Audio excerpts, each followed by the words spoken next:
ಗಳು ಒಂದು ಗೌರವವನ್ನು ಅರ್ಪಿಸ್ತಿದ್ದಾರೆ ಅಂತ ಹೇಳಿದ್ರೆ ತಪ್ಪಾಗಿರ್ಲಿಕ್ಕಿಲ್ಲ. ಇವತ್ತಿನ ಪರಿಸ್ಥಿತಿ ಹೇಗಾಗಿದೆಯಪ್ಪ ಅಂತಂದ್ರೆ ನಮ್ಮ ಯುವಕರಲ್ಲಿ ನಮ್ಮ ರಾಷ್ಟ್ರಗೀತೆಯನ್ನ ಬರೆದವ್ರು ಯಾರು, ನಮ್ಮ ನಾಡಗೀತೆಯನ್ನ ಬರೆದವ್ರು ಯಾರು ಅನ್ನೋದೇ ಗೊತ್ತಾಗ್ತಾ ಇಲ್ಲ.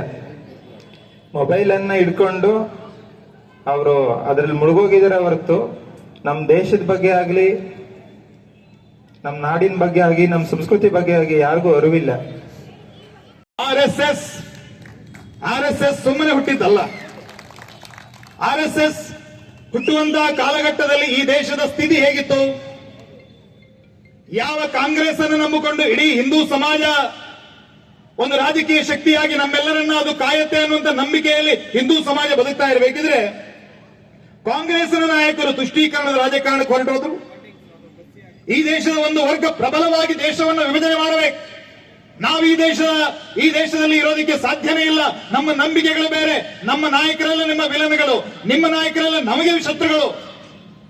ನಿಮ್ಮ ನಂಬಿಕೆನೇ ಬೇರೆ, ನಮ್ಮ ನಂಬಿಕೆನೇ ಬೇರೆ. ನಾವು ನಿಮ್ಮ ಜೊತೆಗೆ ಇರೋದಿಲ್ಲ, ನಮಗೆ ಪ್ರತ್ಯೇಕ ದೇಶ ಕೊಡಿ ಅಂತ ಹೇಳಿ ದೇಶವನ್ನ ವಿಭಜನೆ ಮಾಡುವಂತ ಷಡ್ಯಂತ್ರ, ಸಂಚು, ಗಲಭೆ, ದೊಂಬಿಯಲ್ಲಿ ತೊಡಗಿದಂತಹ ಕಾಲದಲ್ಲಿ ಕಾಂಗ್ರೆಸ್ ಅವರನ್ನ ತಿರಸ್ಕರಿಸುವ ಬದಲಾಗಿ ಅವರನ್ನು ತುಷ್ಟೀಕರಣ ಮಾಡೋದಕ್ಕೆ ಹೊರಟಿತು. ಅವರನ್ನು ಮೆಚ್ಚಿಸುವುದಕ್ಕಾಗಿ ಖಿಲಾಫತ್ ಚಳವಳಿಗೆ ಬೆಂಬಲವನ್ನು ಕೊಡುತ್ತೆ. ಅದರ ಪರಿಣಾಮವಾಗಿ ಕೇರಳದಲ್ಲಿ ಹಿಂದೂ ಸಮಾಜದ ಮೇಲೆ ಅದರ ಪರಿಣಾಮ ಆಯಿತು. 10-15 ಸಾವಿರ ಹಿಂದೂಗಳ ಕಗ್ಗೊಲಾಯಿತು.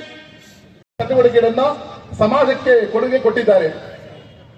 ಭಾರತದಲ್ಲಿ ಏನಾದ್ರೂ ರಾಷ್ಟ್ರೀಯ ಸ್ವಯಂ ಸೇವಕ ಸಂಘಟನೆ ಇಲ್ಲ ಅಂದ್ರೆ ಯಾವ ರೀತಿ ಇರಬಹುದು ಅಂತ ನೀವು ಊಹಿಸಬಹುದು. ಯಾಕೆಂದ್ರೆ ರಾಷ್ಟ್ರೀಯ ಸ್ವಯಂ ಸಂಘ ಎಲ್ಲ ಕಾರ್ಯದಲ್ಲೂ ಸಹ ಅದನ್ನ ಚಟುವಟಿಕೆ ಮಾಡಬಹುದು.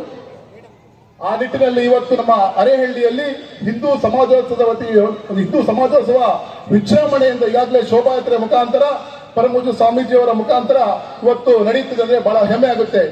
ಅದ್ವೈತಾಮೃತ ವರ್ಷಿಣಿ ಭಗವತಿ ಅಷ್ಟಾದಶಾಧ್ಯಾಯಿನಿ ಅಂಬ ತ್ವಾಮನುಸಂದಧಾ